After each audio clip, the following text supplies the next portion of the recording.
All right, so we are continuing on in our series entitled God's Rhythms of Grace. And the topic of this week is what I call perpetually cyclical seasons. Not an easy phrase to say, but I think something that will bless you once you have a little bit more understanding. So, part of God's rhythms of grace are the fact that He gives us perpetually cyclical seasons. And we're coming out of the book of Ecclesiastes, chapter 3, passage we're very familiar with, I'm sure. We hear it quoted all the time, though maybe not always in the proper context. So Ecclesiastes chapter 3, starting with verse 1 says, "There's a time for everything and a season for every activity under the heavens. A time to be born and a time to die. A time to plant and a time to uproot. A time to kill and a time to heal. A time to tear down and a time to build. A time to weep and a time to laugh. A time to mourn and a time to dance. A time to scatter stones and a time to gather them.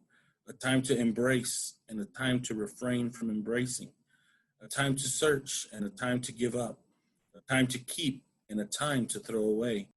A time to tear and a time to mend. A time to be silent and a time to speak.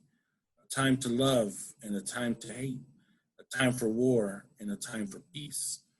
What do workers gain from all their toil? I have seen the burden God has laid on the human race. He has made everything beautiful in its time. He has also set eternity in the human heart. Yet no one can fathom what God has done from beginning to end. I know that there is nothing better for people than to be happy and to do good while they live, that each of them may eat and drink and find satisfaction in all their toil. This is the gift of God. I know that everything God does will endure forever. Nothing can be added to it and nothing taken from it. God does it so that people will fear him. Whatever is has already been, and what will be has been before, and God will call the past to account." So we can obviously see the contrast of life and death, of growing and declining, and all these different things in this passage in Ecclesiastes. So I just want to remind us of what I mean by God's rhythms of grace. So we know that a normal rhythm is a strong, regular, repeated pattern of movement or sound. But when we talk about God's rhythms of grace, we're talking about rhythm for human life. And God's rhythms of grace are God's intentional and spiritual patterns for humanity that account for the nourishment his children need for redemption, rest, and renewal as they each run their race. In other words, the passage, I think it was verse 13, said, "I've seen the burden God has placed on humanity." We'll talk about that later, but that's not necessarily that God has placed a burden on us as much as we have seen how burdensome this life can be without God. And as a result of the fall, as a result of sin, as a result of the enemies of God. And so even though this life is burdensome because of all that, God has created with the very creation of all of life these rhythms of grace to not only just help us survive living through all those things, but to thrive, right? So we have certain needs for redemption, rest, and renewal that God has built into our very lives that many of us don't take advantage of or maybe are even unaware of. And of course, one of those today is perpetually cyclical seasons. I try to draw it on my computer, but I'm terrible at drawing. So basically, if we think about time and the way time advances, we often look at it as a linear thing. We look at it as a line from the left going to the right. We may even see it with hills and valleys in between, looking like a stock market portfolio. But actually, I believe that the most accurate representation of time in the Bible is what we call perpetually cyclical time and seasons. So what this means to show you here is that time kind of goes in a circle. It has a beginning and an end, but even as it goes beginning and end and makes full circle, it grows into another one that gets bigger and bigger. But everything is cycles and seasons over and over again. While the length of seasons, especially now over the last probably 30, 40 years, maybe 30 years, our seasons are getting a little bit out of whack. Some are longer now or shorter, and every year it's a little different. But nonetheless, most, not everywhere in the world, but most places have the same seasons every single year, right? We have a spring, summer, winter, and fall, not in that order. And it looks different at different parts on the globe, but we can pretty much count on that these seasons are going to be coming, even if they're different. And part of the confusion, or I don't know if I should say confusion, but part of the fear and perhaps confusion behind whether or not we're living in the end times is the fact that we see some of the end times signs occurring in our time, right? Wars, famines, pestilence, of course, with like COVID-19. But what we should understand, this is not about the end times, so I can't go too much into it. But what we should understand is that there are certain end time signs that are perpetually cyclical. That means that in every generation, those signs occur. War has always occurred. Pestilence has always occurred, although not on a global level, perhaps. The global level is not frequent, but it has happened, of course. You have the Spanish, and it happens every 100 years or so. But war, famine, pestilence is disease. Those are perpetually cyclical things. They have happened in every generation. And so this is why a lot of, or many Christians in every generation believe they are living in the last days in their generation, because they're identifying the perpetually cyclical signs of the end times. However, and I'll just give this quick thing before I move on, what really distinguishes the end times is there are certain signs in the end times that are not perpetually cyclical. They are major one-time events. The Antichrist, there's a spirit of the Antichrist, and there is the Antichrist. The Antichrist is a one-time event. The beast is a one-time event.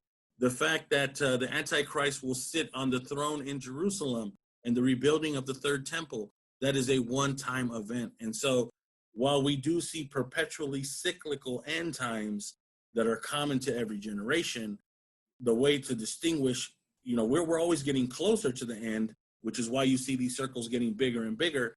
But I don't think we're in the end, because there are major one-time events that are end time events that have not yet happened.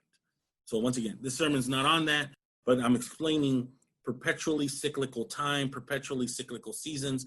This is why the book of Ecclesiastes in our passage says, what has been will be again. I'll get to that in a minute. I shouldn't get ahead of myself. So perpetually cyclical seasons. And of course, we see that in our seasons of my spring, summer, winter, and fall. So with that as our foundation for today, we go to principle number 1, which is that perpetually cyclical seasons are a part of God's rhythms of grace for humanity, because they teach us about God's purposes as they relate to the paradoxical nature of change and permanence. I know this is a lot of big words, so let me go back to the passage here. This is, I think, verses 1 through 8. So God is teaching us about the mutually inclusive relationship between two things that don't seem to fit, right? Which is change and permanence, which is life and death. So Ecclesiastes 3:1, there is a time for everything and a season for every activity under the heavens. A time to be born and a time to die. A time to plant and a time to uproot. A time to kill and a time to heal. A time to tear down and a time to build. A time to weep and a time to laugh. A time to mourn and a time to dance. A time to scatter stones and a time to gather them. A time to embrace and a time to refrain from embracing. A time to search and a time to give up.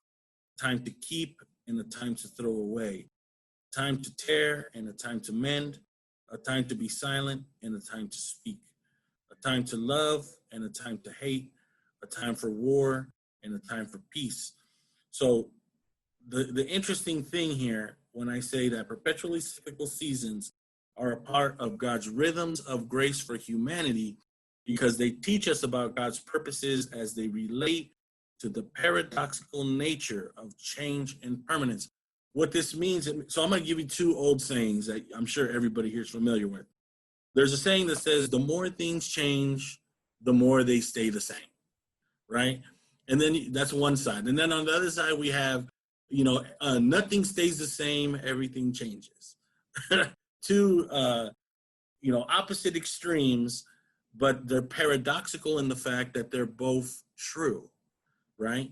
And so there's things in life, like I said, the seasons, let's call it California for what it is. We really don't have a real winter like, Washington over here. But the seasons are a permanent thing. They're a permanent reality. There is always the changing of seasons. However, so that's the permanent part. But the change part is every season is different, meaning that the length of summer, the length of winter, the length of spring, how much they produce, how much they don't, how dry it is, how hot it is, how wet it is. Those are the things that change. So there is change and permanence that coexist. We actually see this with God himself. We know that God is the same yesterday, today, and forever, right? But that's talking about his character and the reality of who he is. But it doesn't mean that God doesn't change his mind or do things differently. God is constantly in the state of doing new things. For example, how long did it take for believers and followers of God to realize that he existed as a Trinity? Right from the opening pages of Genesis chapter 1, with the lenses that we have from here to basically 6,000 years ago, we can say, oh yeah, we see the Trinity in Genesis 1, which is true, but to the original audience, they could never see that. So God is constantly developing with his people an understanding of his permanence, but that and it is permanent. But his revelation of himself and what we learn about him is always changing. It is part of who God is, and it is a part of the very creation that he made. So for us, to be ignorant of the fact that no matter how great we feel or how high or, the mountain peak is that we're on right now, there is a valley. No matter how plentiful and bountiful this year's harvest is, there's another season coming where it's not going to be that way. So God has built in, through perpetually cyclical seasons, the idea that there is permanence, but there's change, and it's on this moving train that only God can control. We have no effect whatsoever on the seasons.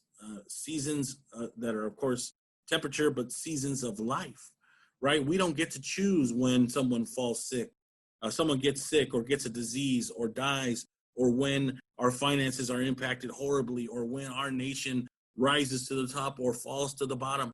All that is completely out of our control, but it's not outside of God's control.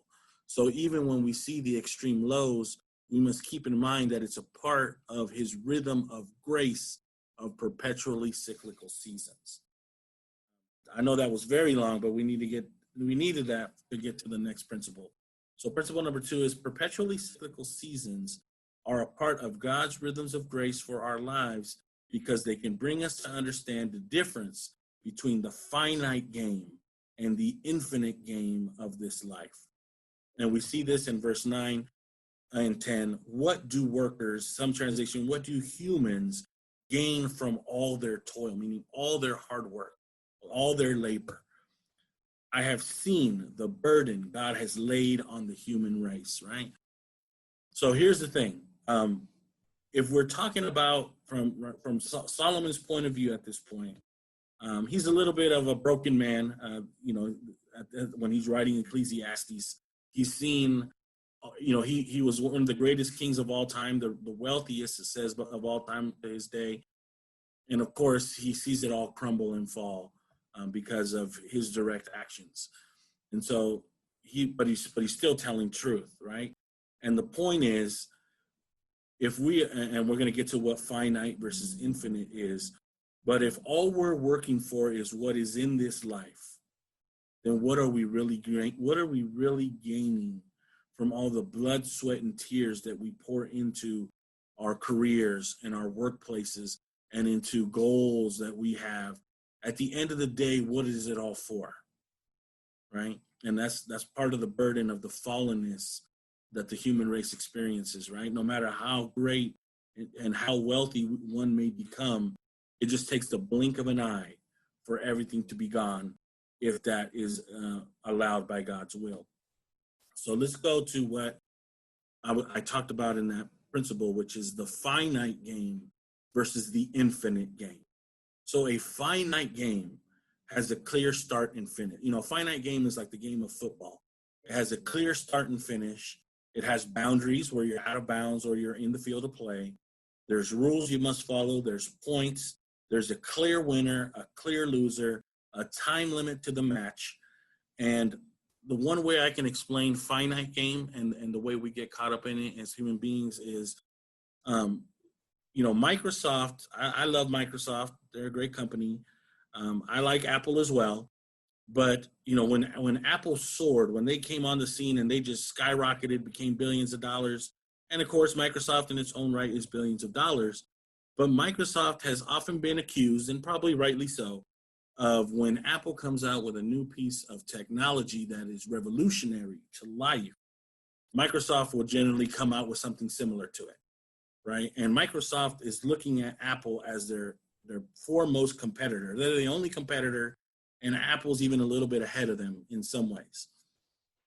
So Microsoft, but if you turn around and you ask you know, especially when when I forget his name right now, Steve Jobs. When Steve Jobs was around at Apple, if you would have asked him who his biggest competitor was, he would not identify anybody else, because his thing is their competition was to make a difference in the world, to revolutionize the way people live life and the way technology is used. So while Microsoft plays a finite game in that they are measuring themselves against another entity like Apple was not measuring themselves against anybody as much as they were revolutionizing the way human beings can live and live with technology. They're playing the infinite game. So just to further elaborate on the infinite game, so if everything I just said is the finite game, clear and start finish, boundaries, rules, points, clear winner, clear loser, time limit, then the infinite game does not have a start or a finish you can see or affect. Its focus is on being a part of the glorious and permanent victory against Satan, evil, and all those principalities and powers of the unseen world. So see, we didn't enter in at the start or at the end. And really, no matter what we do in life, we don't affect the outcome. The outcome is carried out by God himself through Jesus Christ, you know, and the victory on the cross and the resurrection. But there's a lot, even though God has invited us into the infinite game, many of us have chosen to not live the infinite game in order to live the finite game. Many Christians are more focused on the finite things of this world. How do I get the most money in my bank account? How do I increase productivity? How do I get the awards and the accolades and the promotions and the titles that all these things bring, which of course, if you're living the finite game, you can't live the infinite game. You can't do both at the same time, because the very way you make decisions is impacted by whether you're playing the finite game or the infinite game. The infinite game is what keeps us focused and strategizing on what is God doing in the middle of all of this, versus the finite game is how do I win, right? And however you define winning and whatever metrics are used there will not be applicable to the infinite game. And so if we understand perpetually cyclical seasons of life and death, of planting and harvesting of, winter versus spring, then if we're playing the infinite game, then we're not going to be so severely impacted or traumatized by even the harshest of winters, right? Because, and we'll get to that in a minute about why I say that. But we need to understand and we need to evaluate for ourselves. Am I living the finite game or am I playing in the infinite game?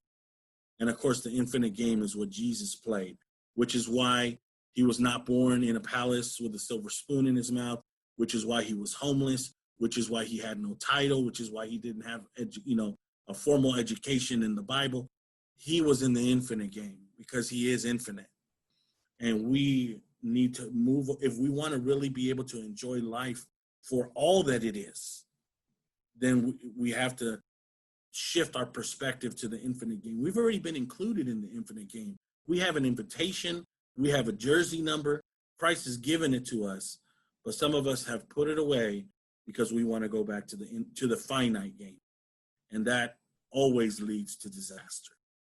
So principle number 2, just to repeat it, perpetually cyclical seasons are a part of God's rhythms of grace for our lives because they can bring us to understand the difference between the finite game and the infinite game of this life.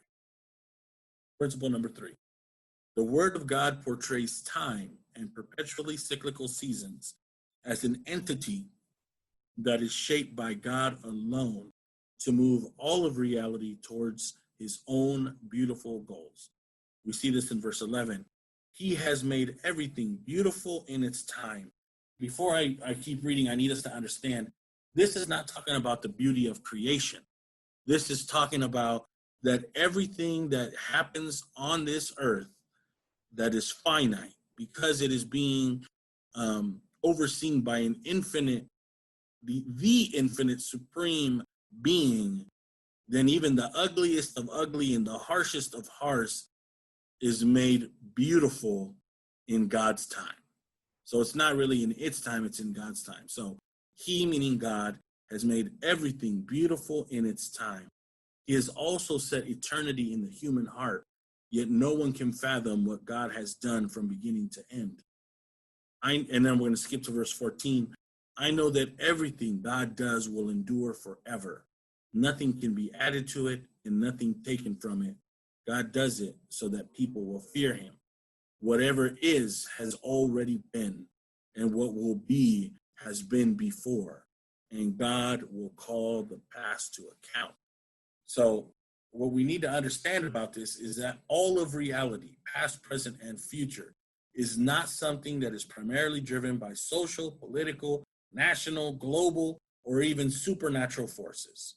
It is shaped by God, who acts in accordance with his character to move time along towards his own goals. This is why, and I'm not putting anybody down for this. There's the healthy way to do this, and then there's the unhealthy way. So I support the healthy way. But you'll notice that as your pastor, I'm not getting caught up in the politics of things and the conspiracy theories of things and the individuals driving them. Do you know why? It's because I'm in the infinite game. All that stuff doesn't matter. Even if Satan himself is plotting all these things against the church right now, even if he's using all these individuals, whether they be conservatives or liberals or both, to manipulate all of reality to hurt the church, it doesn't matter. Because in the infinite game, God controls everything. In the infinite game, nothing can happen unless God allows it. And even if he allows horrible or heartbreaking or, barren winters, he is still shaping all of reality according to his character to move it along his own agenda. This is why when we see, when we see Joseph hated by his brothers, on the verge of being murdered, sold into slavery, wrongfully imprisoned for falsely raping someone, all of that conspires against him does not matter in the least bit to God's overall plan, because God is the one who shapes reality, not anything else. We see this time and time again throughout the Bible, where yes, you have kings and nations conspiring, to cut God out of the equation. but it doesn't matter. We don't need to get caught up in that because we are in the infinite game. Whatever God allows, he will bring to his purpose. And we can let go a lot of anger and frustration and grief if we understand the finite game. And that leads us to principle number 4. There are times when perpetually cyclical seasons are meant to take away the things that God has given to us in the past in order to give us what God has for us in the present and in the future. And what do I mean by that? Let's talk about, for example, the fact that we can't gather in buildings. Do I still want to gather in the building? Of course. Do I still look forward to the day when we can shake hands and hug and laugh and enjoy a potluck and get out and do ministry? Of course. My heart longs for that, just like I know yours, most of yours does, or all of yours does. I know there's some major introverts here, so I won't put you in the major category. But we desire those things. But we cannot miss the fact that God is up to something new. God is up to something new. He's leading us into the next stage of development, the next rung of the ladder, where he is going to sift out the true remnant from those that are nominal. And we see a lot of this. We're seeing a lot of this where, the metric, and I think I talked about this a sermon or two ago, the metric for being a good Christian before was Sunday service attendance, and then the things that you didn't do. You don't smoke, you don't drink, you don't dance. That's okay. That's not the metric of what it means to follow Jesus Christ, though. Never has been, never will be. And God is calling our attention to that. The fact that the church is not a building, the universal church of Christ has been saying that for millennia. But now when push comes to shove, and we can't meet in the building, look at what a lot of Christians are fighting for. We got to get back in the building. Who cares about the building? Where is our faith right now? Where is God leading us to in our personal relationship with him, which can be done through any format at any time, any place on earth? So we need to understand that the perpetually cyclical seasons right now, season-wise, we're talking about a harsh winter. It's a harsh winter that's prolonged beyond what we want it to be, where we don't get to enjoy each other's physical company. We don't get to enjoy the things that we have come to love. But God is using it to take away the gift that he gave us in the past, right? To take our death grip off that so that he can give us the thing that he's doing now that is leading to a better future.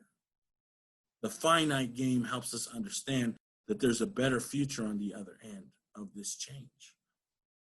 Principle number 5. Perpetually cyclical seasons are meant to teach us that there are always new beginnings and new blessings that are on the other side of pain, suffering, extreme difficulty, and death, right? For the places around the world that have harsh winters where, or harsh falls where everything dies, snow covers everything. The lakes are frozen over. You bundled up at home. You're freezing. Those harsh winters always have his new spring. No matter how long that winter is, spring is coming.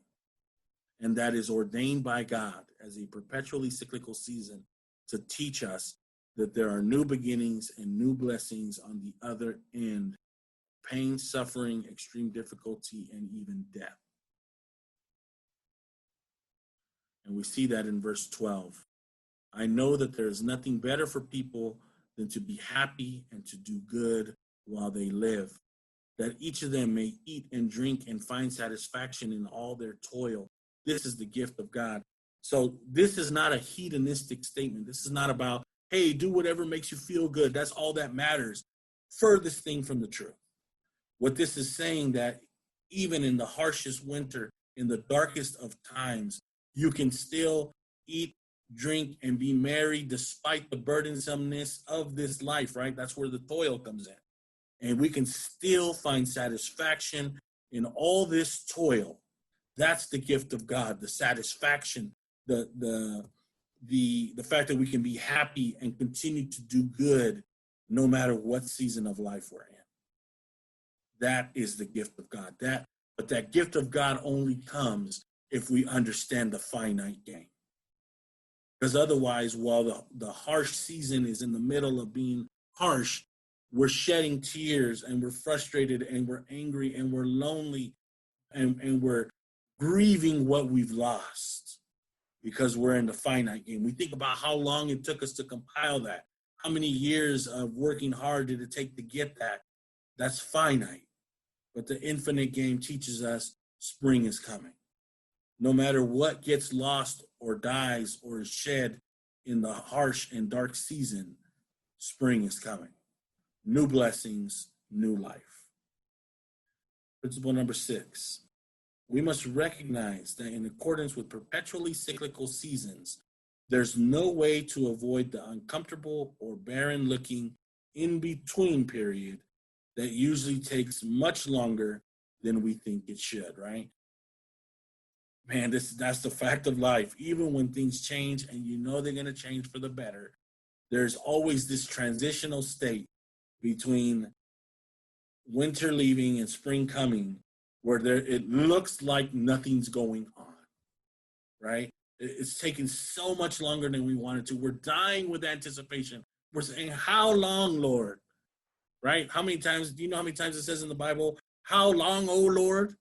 I never counted it, but I'm sure it's in the hundreds because that is a common thing to the people of God. We always want what we want when we want it, especially now that my generation is the microwave generation, right?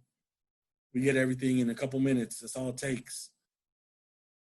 And so there's always going to be this uncomfortable, barren-looking in-between period that takes longer than we think it should, but in the infinite game of God, it's right on time. And we need to learn not to struggle in that because God offers us peace in it so long as we take our eyes off the finite to go to the infinite. And our last principle today, number 7, the key to thriving in the darkest or hardest of seasons is to grip everything you hold dear with an open hand so that you are always primed and ready to cling to God. You know, the picture I can give to you of this is kind of like, you know, I get home sometimes and I've coming from work or I stop by the store and pick up some food. And of course I have my briefcase and several bags and I'm trying to unlock, you know, the door to the elevator and then to our condo. And sometimes I have a drink in my hand. Do you know that I hold the most important thing the tightest? There's certain things I'm willing to let drop. And if they drop, they drop and they'll perish. It doesn't matter because that thing compared to what's most important has a world of difference in value to me. And so while it's good for us to embrace the blessings that God gives us, you know, the material things, the relationships, you know, the family, all that's great to hang on to and to steward appropriately. But there's only one thing that should have our foremost grip and attention at all times. And that is our Lord and Master. If we cling and only look to cling to the Lord and Master, we still hold everything else, but we're only clinging to God, then you can thrive in the darkest and hardest of seasons. Amen.